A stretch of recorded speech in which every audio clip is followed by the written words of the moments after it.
stylistically, it's really fun to do very creative, more of a concept to each song instead of just a straightforward pop song. So very interesting rhythms, very interesting time signatures. Mm-hmm. It's great, you know. Yeah. Each one tells a story. Each one is an event, even a sonic event too, just from a purely sound point of view. By the time we're finished with all the overdubs, we've got lots of different colors and palettes to choose from. More complicated, a lot more involved, but the end result is I think a lot deeper, a lot more fun. The scope of these songs, I don't think we could pull them off without Simon, because Simon has so many decades of experience. And I think the biggest question for music now is, how do we maintain the kind of expertise that these guys have? I mean, can I say that you both have at least 40 years experience? This building actually the bedrock of 40 or more. This will be in September of this year. I'll be celebrating 50 years as a professional 50 years musician. now. So I started very young. But how do we maintain that in a world that's digitizing? The budgets aren't there. I often wonder how younger musicians really get the experience of playing and recording. Yeah. I mean, because nobody spends any time with the advent of a DAW like Pro Tools or Logic. You know, people just record it once and then fix it, and you don't learn a thing. You know, I'll never forget going back even to the 70s. A lot of bands, they didn't play very well, so the producer would hire people like me, session musicians, and we go in and we play. And I remember this Trevor Horn session once at Island Studios, Basing Street.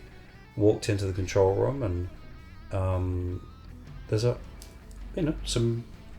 4 or 5 young kids there. I go, so what do you guys do? They said, well, we're the band. So I guess you're singers? I said, no, that's the bass player, that's the drummer. No, why aren't you guys playing?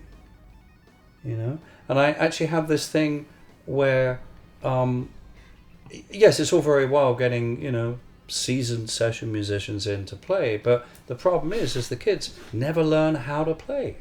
They never learn how to play in time, in tune. And I think it's a bit of a shame. I've kind of always been one with production to actually get whoever's in the band to play.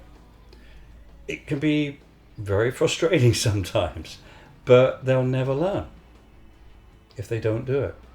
And I think that's that's an art that's getting lost. Same with engineering. Great engineers. There's an art that's getting lost to recording more than one instrument at a time.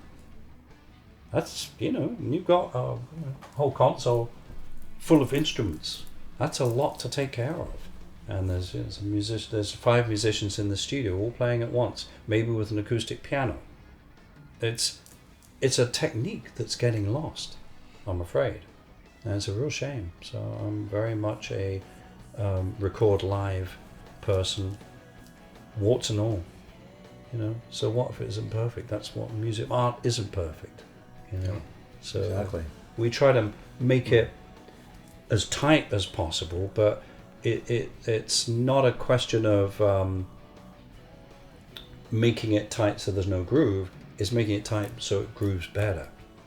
Right. And if in the end that does mean a bit of breathing, slowing, speeding up and slowing down, which is it's always there, that makes for great music.